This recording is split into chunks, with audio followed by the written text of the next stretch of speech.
महोदय, सम्मान्य निर्णायक गण एवं उपस्थित साथियों, मैं CISF से उप निरीक्षक आशुतोष कुमार आज के इस वाद विवाद के विषय मानव अधिकारों का अनुपालन करते हुए देश में आतंकवाद एवं उग्रवाद से प्रभावी तरीकों से निपटा जा सकता है के पक्ष में अपना मत एवं विचार प्रस्तुत करूंगा। सभापति महोदय, इस विषय को प्रारंभ करने से पूर्व मैं भूतपूर्व मुख्य न्यायाधीश एवं राष्ट्रीय मानवाधिकार आयोग के पूर्व अध्यक्ष माननीय श्री KG बालाकृष्णन के उन वाक्य का उद्धृत करना चाहूंगा जिसमें उन्होंने कहा है कि मानवता को बनाए रखने के विषय में हमारे सुरक्षा बलों के विचार एवं भूमिका पूरी तरह से स्पष्ट है एवं केवल तुच्छ मानसिकता वाला व्यक्ति यह सोच सकता है कि सुरक्षा बलों के द्वारा मानव अधिकारों के सम्मान करने से हमारे राष्ट्रीय महत्व को खतरा उत्पन्न होगा। 10 दिसंबर 1948 के सार्वभौमिक घोषणा पत्र के अनुच्छेद 3 तथा मानव अधिकार संरक्षण आयोग 1993 के सेक्शन 2D में भी यह स्पष्ट वर्णन है कि प्रत्येक व्यक्ति को एक सम्मान पूर्वक जीने का अधिकार है। महोदय, राष्ट्रीय मानवाधिकार आयोग के पूर्व अध्यक्ष माननीय श्री JS वर्मा ने इसी मंच के माध्यम से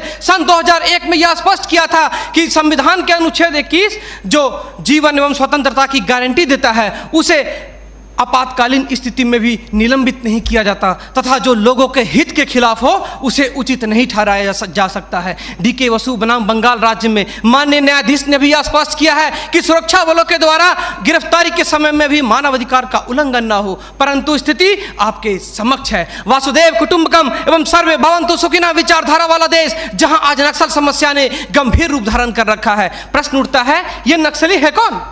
समाज के सबसे शांत, शहरों से दूर जंगलों में रहने वाले तथा खेतों के माध्यम से अपने जीवन यापन करने वाले वो लोग जो अपने पूर्वजों द्वारा दिए गए धरोहर को बचाने के लिए सरकार के खिलाफ हथियारबंद हो गए हैं और अंततः ये लोग नक्सली बनने पर मजबूर होते हैं। महोदय, आधुनिकीकरण के नाम पर उन गरीब आदिवासियों की जमीनों को छीन ली गई तथा उन्हें मजबूर कर दिया बंधुआ मजदूर बनने पर, किंतु आज उनकी अधिकारों की कोई बात तक नहीं करता। मन समर्पित, तन समर्पित और यह जीवन समर्पित। मैं पूछता हूँ, देश की धरती तुझे क्या दूं, क्यों दूं और किस लिए न्यौछावर करूं अपना सब कुछ तुम पर? क्या इसलिए कि मुझे देशद्रोह जैसे शब्दों से नवाजा जाए या इसलिए कि मुझे फर्जी इनकाउंटर में मार दिया जाए? जी हां अध्यक्ष महोदय, कुछ ऐसा ही समय था जब माननीय सूर्य लखन भैया सोहराबुद्दीन तथा तुलसीराम प्रजापति को फर्जी इनकाउंटर में मार दिया गया। यह कैसी विडंबना है महोदय। हमारे विपक्षी साथी द्वारा मानव अधिकार का संरक्षण किए बगैर ही राष्ट्रीय सुरक्षा की बात करते हैं। जब आम लोगों का कोई अधिकार ही नहीं हो तो इस स्थिति में राष्ट्रीय सुरक्षा का क्या मतलब? मैं पूछना चाहता हूं अपने विपक्षी साथियों से, वे किस राष्ट्रीय सुरक्षा की बात करते हैं? पुलिस हिरासत में अत्याचार व मौत, उन्नाव केस, किसानों द्वारा आत्महत्या या बिहार के शेल्टर होम में हुई मासूम बच्चों के साथ दरिंदगी, क्या यह है राष्ट्रीय सुरक्षा? राष्ट्रीय सुरक्षा का अर्थ सिर्फ सीमा की सुरक्षा नहीं बल्कि सीमा के अंदर रह रहे व्यक्तियों की सुरक्षा से भी है। अपने हक को मांगे जाने पर लोगों को नक्सली तथा आतंकवादी करार दिया जाता है तथा यह सुरक्षा देने वाले पुजारी IPC की धारा 124A के तहत गिरफ्तार कर उन्हें देशद्रोह का मुकदमा चलाते हैं, फिर फर्जी इनकाउंटर में भी मार गिराते हैं। जबकि सुनील बत्रा बनाम दिल्ली प्रशासन में माननीय न्यायाधीश ने स्पष्ट किया है कि फर्जी इनकाउंटर हत्या के समान है।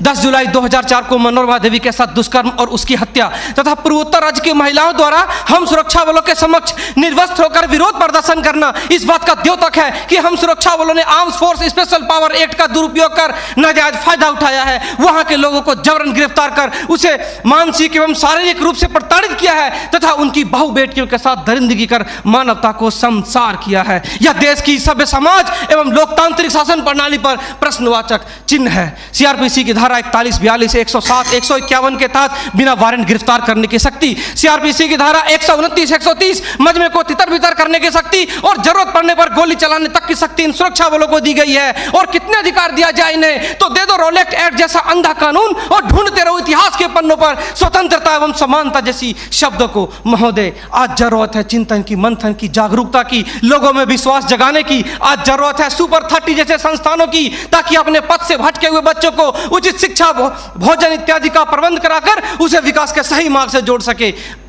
अंत में फैसला माननीय निर्णायक मंडल के पर छोड़ते हुए गुरुदेव रविन्द्रनाथ टैगोर की इन पंक्तियों के साथ मैं अपनी वाणी को विराम देना चाहूंगा कि मैं जीना चाहता हूं इंसानों की फौज के बीच में, मैं जीना चाहता हूं उगते सूरज की किरणों के बीच में, सुंदरता और सुगंध के बीच में। मेरी इच्छा है काश मिल जाए मुझे थोड़ी सी जगह इन जीने वालों के दिलों के बीच में। जय हिंद,